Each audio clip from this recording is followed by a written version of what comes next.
Good evening बच्चों।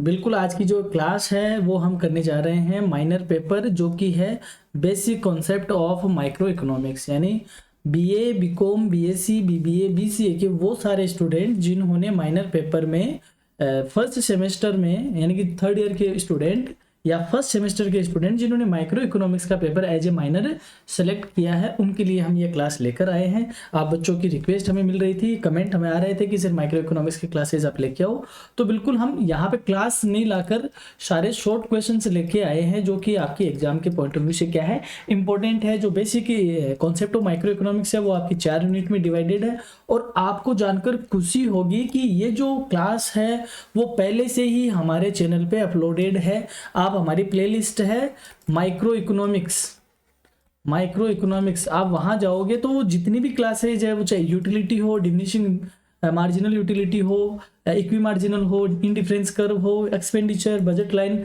जितनी भी डिमांड वगैरह की क्लास है हमने सारी वहां अपलोड कर रखी है। तो आपके लिए ऑलरेडी ही करियर सारथी कोचिंग ने व्यवस्था कर रखी है और उसमें एक क्लास और अपलोड है बच्चों, all short questions BCom semester first EFM की, क्योंकि जो ये आपकी माइक्रो इकोनॉमिक्स है वो बीकॉम सेमेस्टर फर्स्ट में किस नाम से चलती है, बिजनेस इकोनॉमिक्स के नाम से चलती है।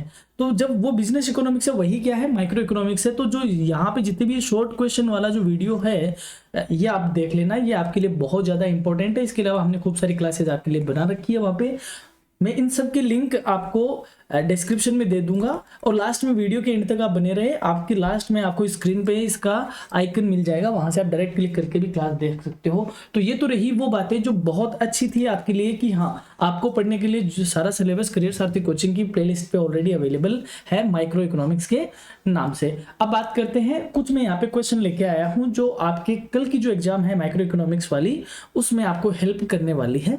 तो ये कुछ क्वेश्चन है, इसका अभी हम कर लेते हैं एनालिसिस। तो पहला क्वेश्चन है बच्चों, व्हाट इज माइक्रो इकोनॉमिक्स। देखो इकोनॉमिक्स क्या होती है, इकोनॉमिक्स हम ह्यूमन बीइंग होते हैं, इनकी जो इच्छाएं होती है वो क्या होती है, अनलिमिटेड होती है। इच्छाएं क्या होती है, अनलिमिटेड। जो वी हैव डिजायर वो ऑल आर क्या होती है, अनलिमिटेड। बट जो हमारे पास जो रिसोर्सेज होते हैं वो क्या होते हैं, limited. We have limited resources.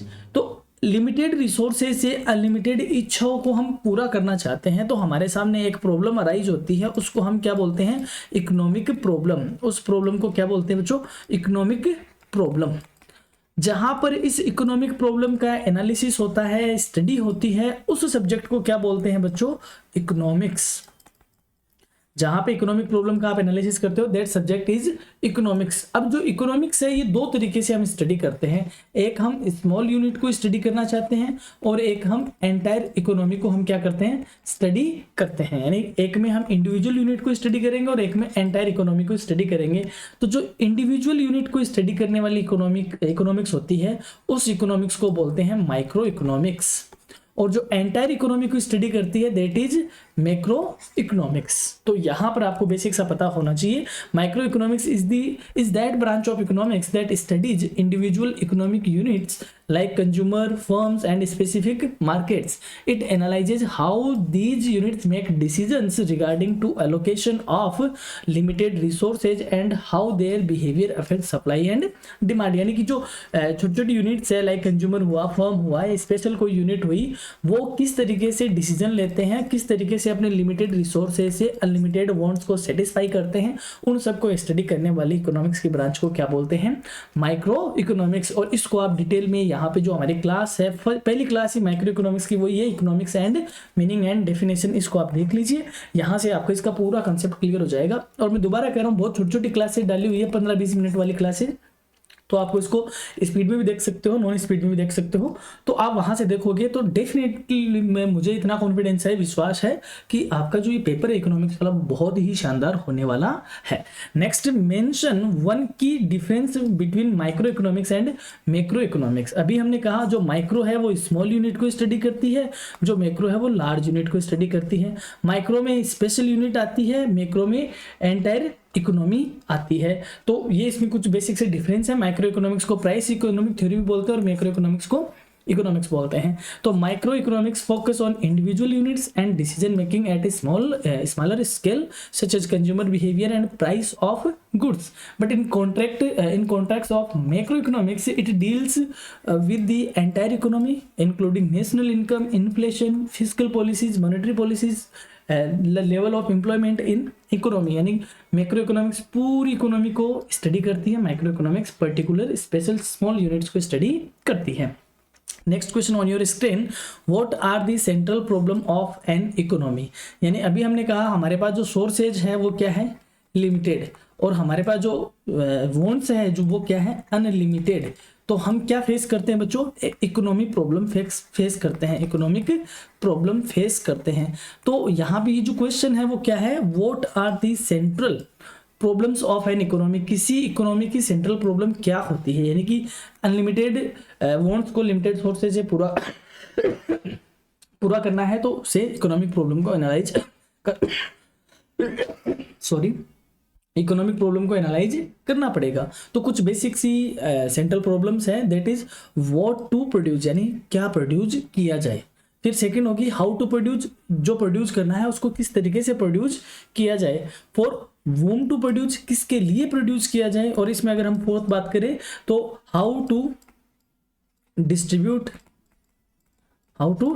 यानी जो प्रोडक्शन हमने किया है उसको डिस्ट्रीब्यूट कैसे करें। तो इस तरीके की कुछ बेसिक सी सेंट्रल प्रॉब्लम होती है जो सारी इकोनॉमी की होती है। फिर बात करते हैं what is opportunity cost. Opportunity cost क्या होती है इसको समझो। देखो आपने क्या किया, अभी एक मूवी रिलीज हो रखी है छावा, बहुत शानदार फिल्म है, और इधर आपके चल रहे हैं एग्जाम, दोनों चीज है। और आज क्या था, संडे, कल आपकी एग्जाम है। तो आपने क्या किया, 3 से 4 घंटे आपने किसको दे दिए, छावा मूवी को दे आए, थिएटर में जाके आपने मूवी देख ली।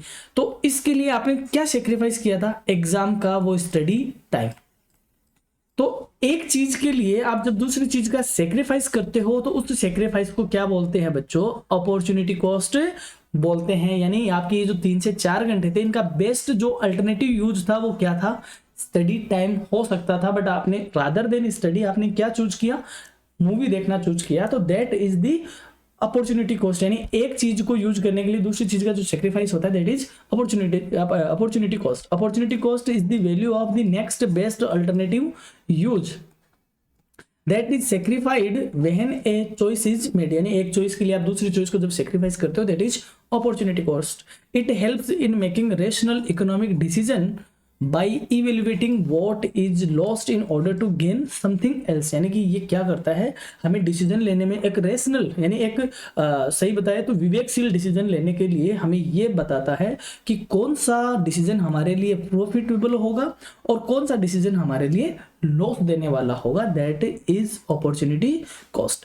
Give one example of opportunity cost. अभी जो मैंने एग्जांपल दिया that is also an example of opportunity cost. If a student spend time studying for an exam instead of watching A movie, यानी movie देखने की बजाय अगर आप उस टाइम के लिए स्टडी करते हो that means the lost entertainment from the movie is opportunity cost for studying. तो वो जो इंटरटेनमेंट आप कर सकते थे उस इंटरटेनमेंट का आपने क्या किया, सेक्रीफाइस, और वो सेक्रीफाइस क्या बोला गया, आपकी स्टडी का अपॉर्चुनिटी कॉस्ट। आई होप आपको ये समझ में आ गई होगी।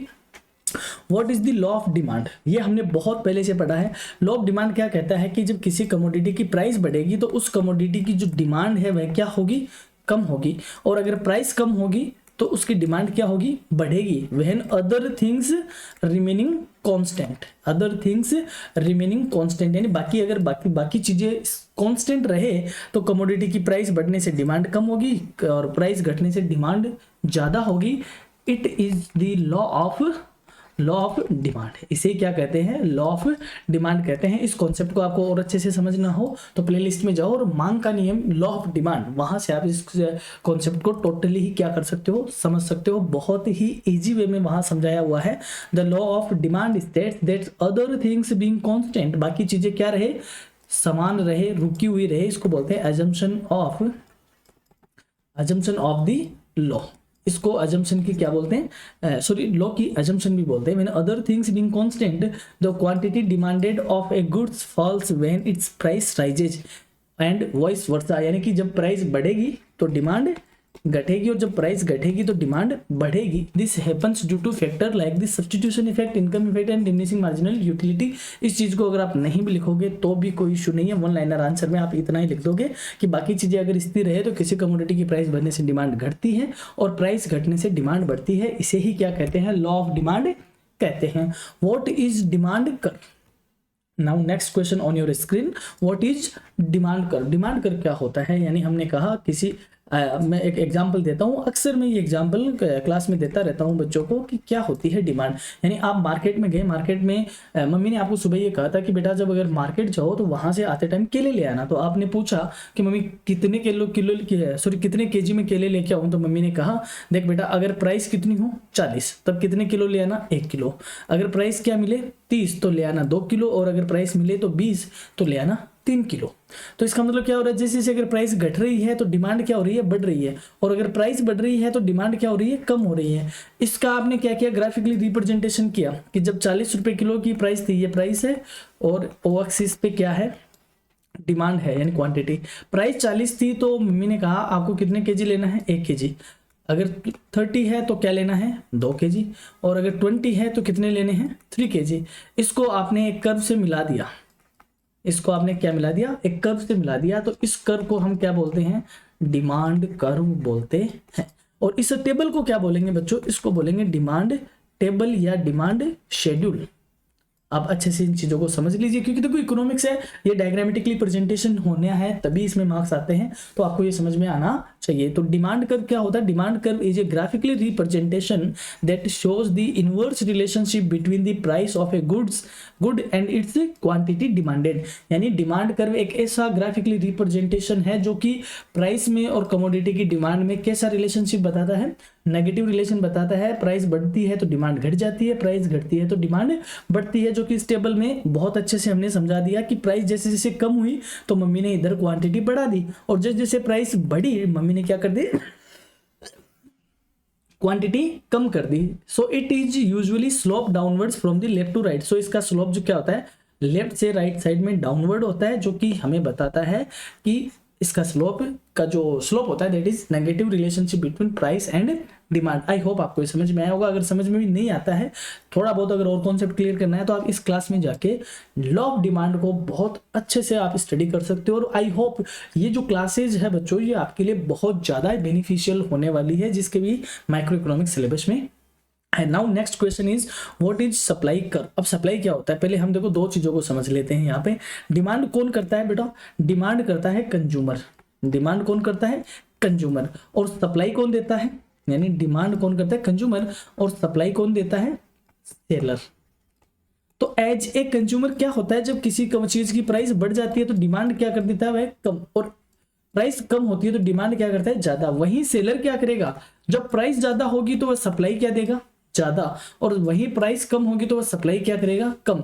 तो प्राइस में और डिमांड में जो रिलेशन होता है वो होता है नेगेटिव रिलेशन, और प्राइस में और सप्लाई में जो रिलेशन होता है वो क्या होता है, पॉजिटिव रिलेशन। क्योंकि ज्यादा प्राइस पे वह ज्यादा सप्लाई देगा तो उससे क्या होगा, प्रॉफिट भी ज्यादा होगा। और यहाँ पे कंज्यूमर में क्या होगा, ज्यादा प्राइस होगी तो वह डिमांड कम कर देगा, और कम प्राइस पे वह ज्यादा डिमांड कर देगा। तो ये एक तरीके का रिलेशन आपको पता होना चाहिए।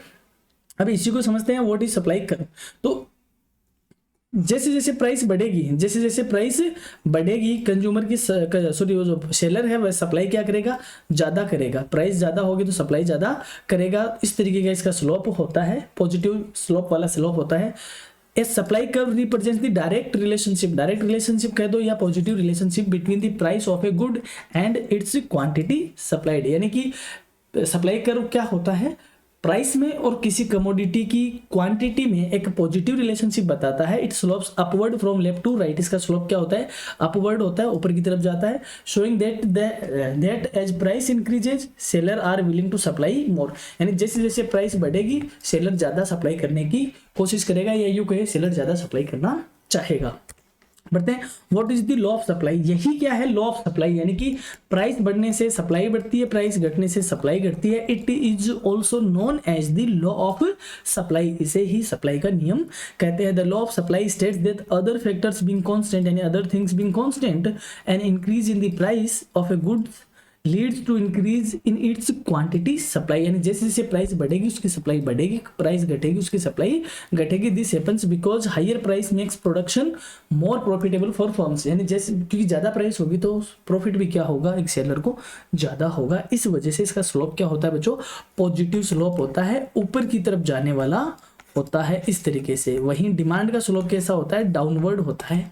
ठीक है, डन। आई थिंक आपको ये समझ में आ गया होगा। यानी डिमांड होता है इस तरीके से, डाउनवर्ड स्लोपिंग का, सप्लाई होता है अपवर्ड स्लोपिंग का। और प्राइस कहाँ पे डिसाइड होती है, जहाँ पे डिमांड और सप्लाई क्या हो जाए, एक दूसरे के इक्विलिब्रियम में आ जाए, उससे वहाँ पे क्या डिसाइड हो जाती है, प्राइस का डिटर्मिनेशन हो जाता है। बढ़ते हैं आगे। What is the production possibility curve. अब प्रोडक्शन पॉसिबिलिटी कर्व क्या होता है, जैसे मान लो कोई इकोनॉमी है, या यूं कहे प्रोडक्शन पॉसिबिलिटी की बात करें तो जैसे मान लो आप प्रोड्यूसर हो, आपके पास 1000 रुपए हैं। अब आप क्या कर रहे हो, दो चीज बना सकते हो। ये एक तो आप बना सकते हो बर्गर, और एक बना सकते हो आप उसी चीज से ब्रेड। क्या बना सकते हो, ब्रेड। तो आपके पास जो सामान है वो 1000 रुपए का, और यूं कहे कि मान लो 10 केजी आपके पास सामान है। अब इस 10 केजी से अगर आप टोटली बर्गर बनाओगे, 10 केजी से क्या बनाओगे, टोटली ही बर्गर बनाओगे, और ब्रेड क्या बनाओगे, 0 इधर मैं ले लेता हूँ ब्रेड, इधर ले लेता हूँ मैं बर्गर। ठीक है, टोटल आपने ब्रेड बनाई 0 और टोटल बर्गर बनाना चाहोगे तो आप 10 केजी से फॉर एग्जाम्पल आप कितनी यूनिट बना लोगे, 1000 यूनिट बना लोगे। तब आपने ब्रेड क्या बनाई, 0। और वहीं अगर आप बर्गर 0 बनाना चाहते हो तो ब्रेड कितनी बना सकते हो आप ब्रेड बना सकते हो फॉर एग्जाम्पल 500। ठीक है, तो ये जो आपका कर्व बना, इसको हमने क्या बोल दिया, प्रोडक्शन पॉसिबिलिटी कर्व।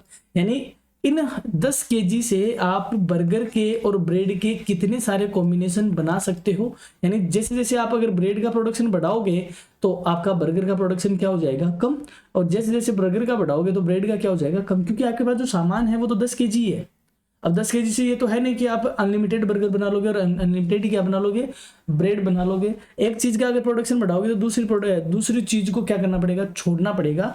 तो यानी कि ऐसी पॉसिबिलिटी जो आपको प्रोडक्शन को शो करती है, यानी एक ऐसा पॉसिबिलिटी कर्व जो पॉसिबल प्रोडक्शन को शो करता है, उसे क्या बोलते हैं, production possibility curve. The PPC is a graphical representation of possible combination of two goods that an economy can produce using its available resources efficiently. यानी एक इकोनॉमी के पास जो भी रिसोर्स अवेलेबल होता है, उन रिसोर्स का एफिशिएंटली यूज करते हुए दो कमोडिटी के कौन कौन से कॉम्बिनेशंस को या कितनी कितनी क्वांटिटी को हम बेटर तरीके से, या यूं कहे बेस्ट तरीके से प्रोड्यूस कर सके, वही क्या होता है, या उसको शो करने वाला जो कर्व होता है वो कौन सा होता है, production possibility curve. It highlights concepts like opportunity cost and economic efficiency. यानी ये एक तरीके से अपॉर्चुनिटी को जो कॉस्ट है उसी का कॉन्सेप्ट शो करता है। अभी हमने कहा ना, एक चीज के लिए दूसरी चीज का सेक्रीफाइस करोगे तो उसको क्या बोलेंगे, अपॉर्चुनिटी कॉस्ट ही बोलेंगे। तो ये अपॉर्चुनिटी कॉस्ट का और साथ में इकोनॉमिक इफिशियंसी का क्या करता है, कॉम्बो शो करता है। ये आप इधर देख सकते हो, ये बेसिकली क्या होता है, कॉनकेव जैसा होता है। यानी एक चीज को जब आप बढ़ाते हो तो दूसरी चीज को इंक्रीजिंग क्वांटिटी में आप उसको सेक्रीफाइस करते हो। बढ़ते हैं आगे। What are the substitute goods. Substitute goods क्या होता है, एक चीज की जगह दूसरी चीज को यूज में लेना। जैसे मान लो आप कहीं गए, आपको क्या पीनी थी, चाय पीनी थी, लेकिन आपको चाय नहीं मिली तो आपने किससे काम चला लिया, कॉफी से चला लिया, क्योंकि कॉफी और चाय ऑलमोस्ट एक दूसरे की जगह यूज आने वाली चीज है। तो ऐसी कमोडिटी जो एक दूसरे की जगह यूज हो सकती है, रिप्लेस हो सकती है, उनको हम क्या बोलते हैं बच्चों, सब्स्टिट्यूट गुड्स बोलते हैं। हिंदी में कहे तो इनको प्रतिस्थापन वस्तुएं बोलते हैं। तो substitute goods are those that can replace each other in consumption.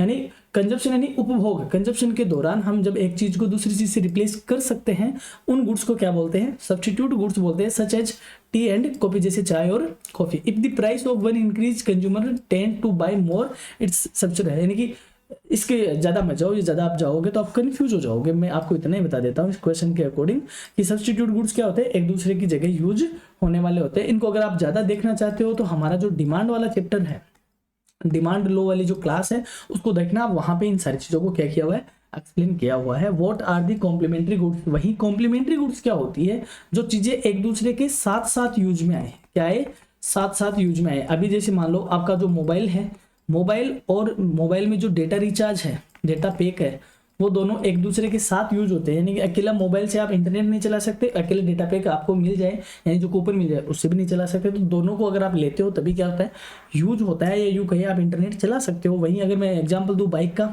Bike और पेट्रोल का दो कमोडिटी है। पेट्रोल अकेले यूज नहीं होता, बाइक अकेले यूज नहीं होती। जैसे आप बाइक को पेट्रोल को बाइक में डालते हो तो बाइक आप यूज कर सकते हो। तो ऐसी कमोडिटी जो दोनों साथ साथ यूज होती है that are known as the complementary goods. Hindi में इनको क्या बोलते हैं? पूरक वस्तुएं बोलते हैं।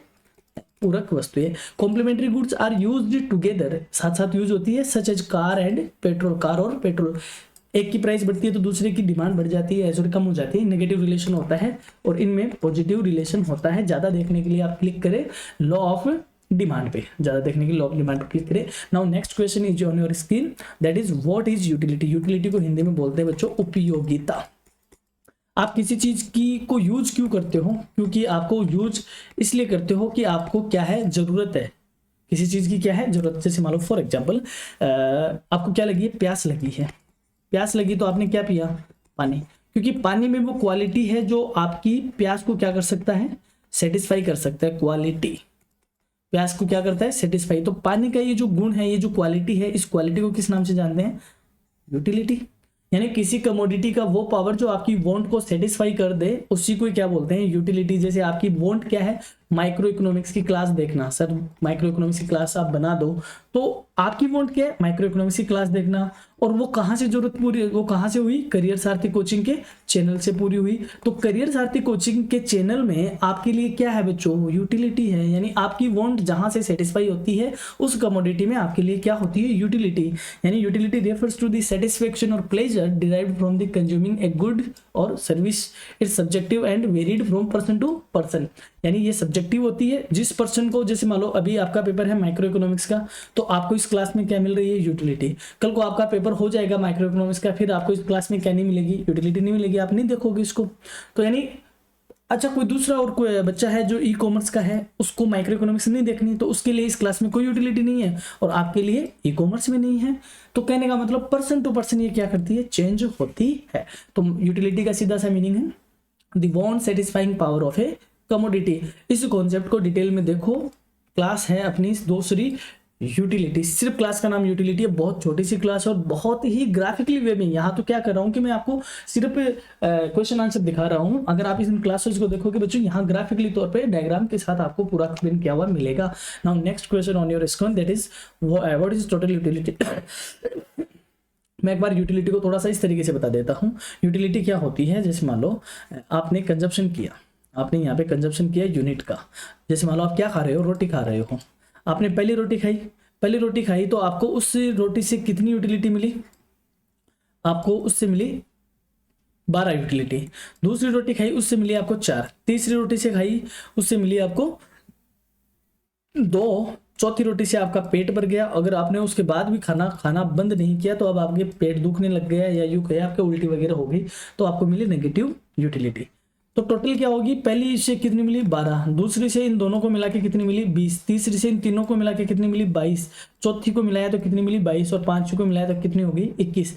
तो सारी यूनिट के कंजप्शन से जो जितनी हमें टोटल सारी यूनिट के कंजप्शन से जो यूटिलिटीज मिली, अगर हम उसका क्या कर दें टोटल, तो उसको हम क्या बोलते हैं, टोटल यूटिलिटी।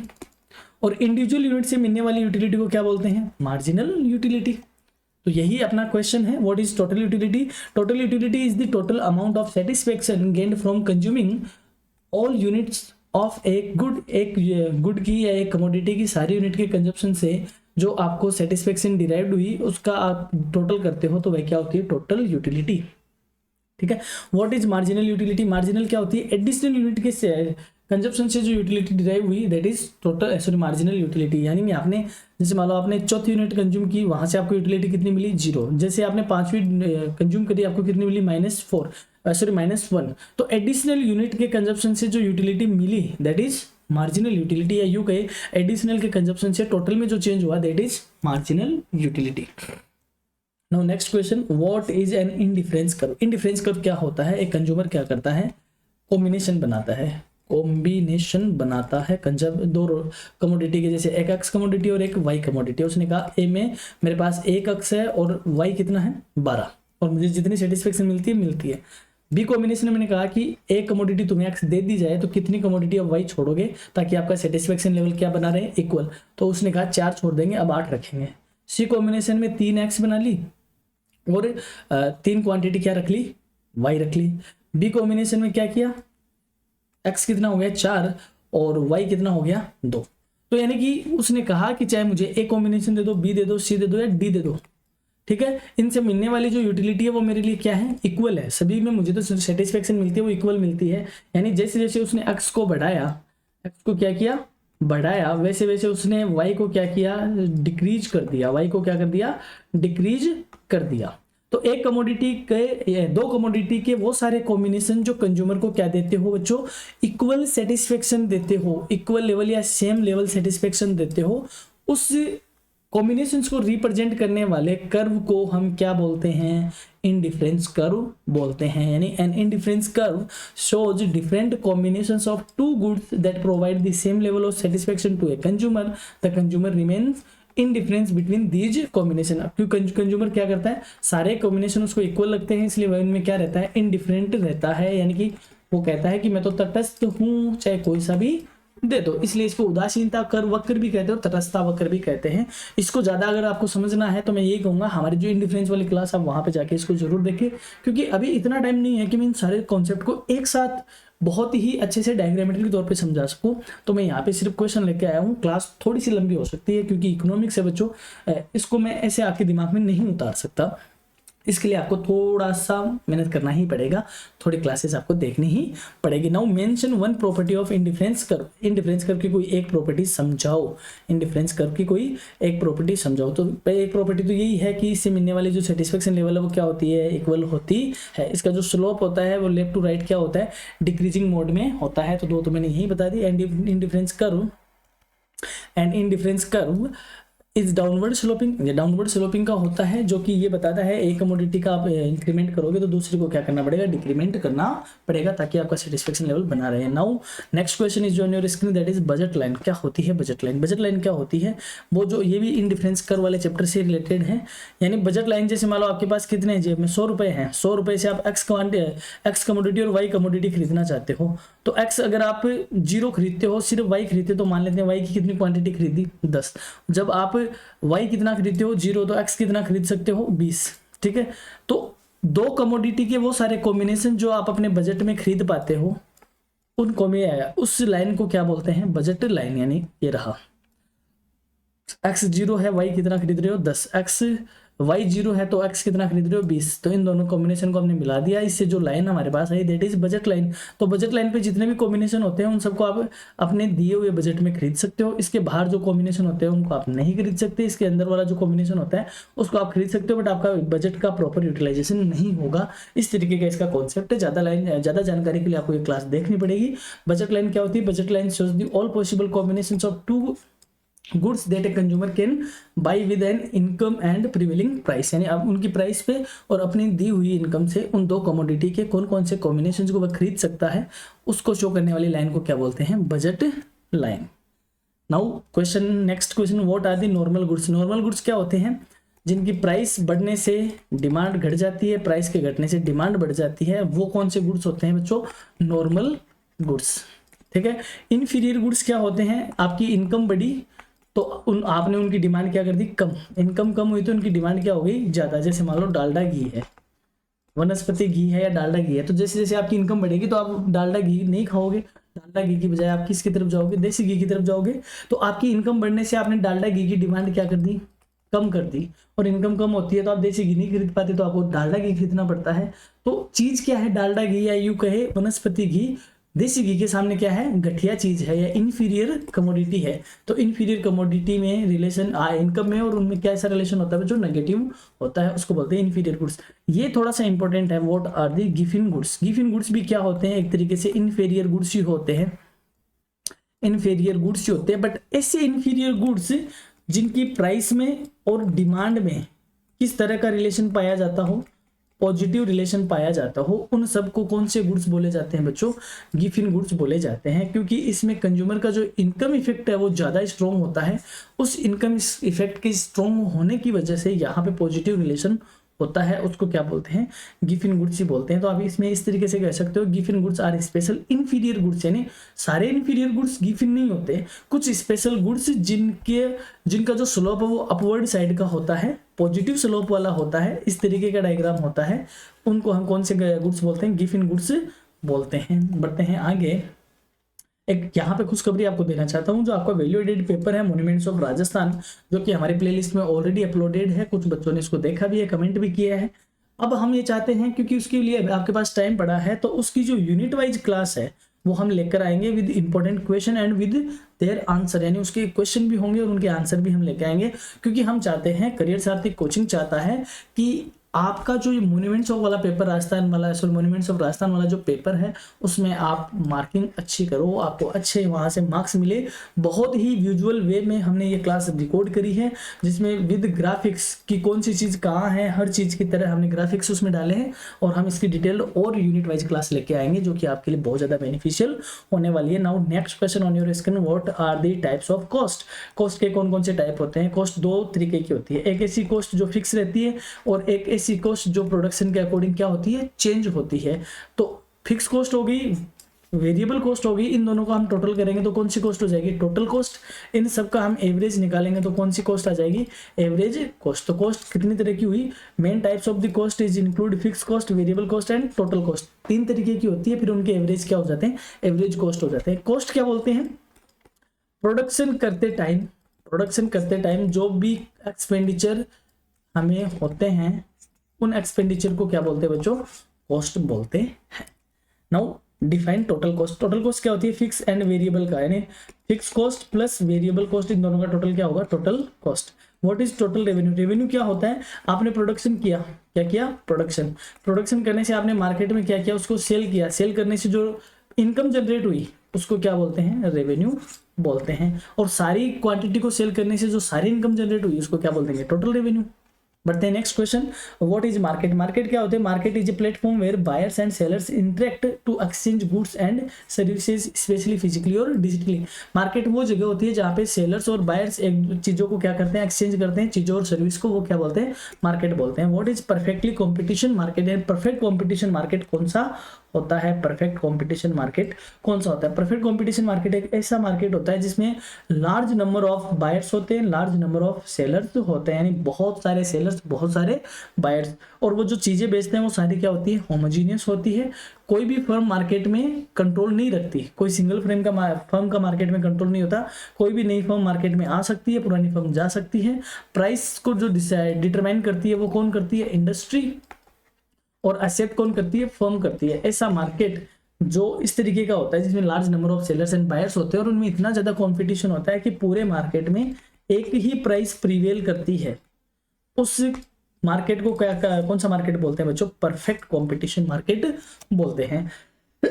कुछ विशेषताएं होती है परफेक्ट कंपटीशन मार्केट की, यानी की फीचर्स क्या है, large number of sellers and buyers, homogeneous product यानी एक जैसी चीज बेचते हैं, free entry and exit of firm, perfect knowledge about the prices. कुछ है इसके अलावा आप ये कह सकते हो, industry is the price maker and firm is the price taker.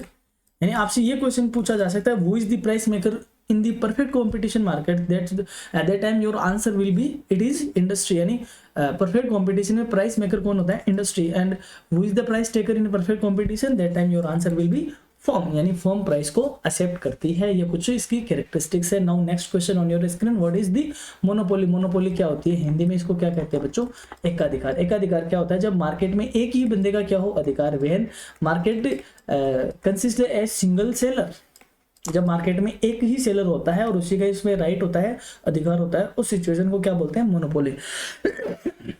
तो monopoly is a market structure where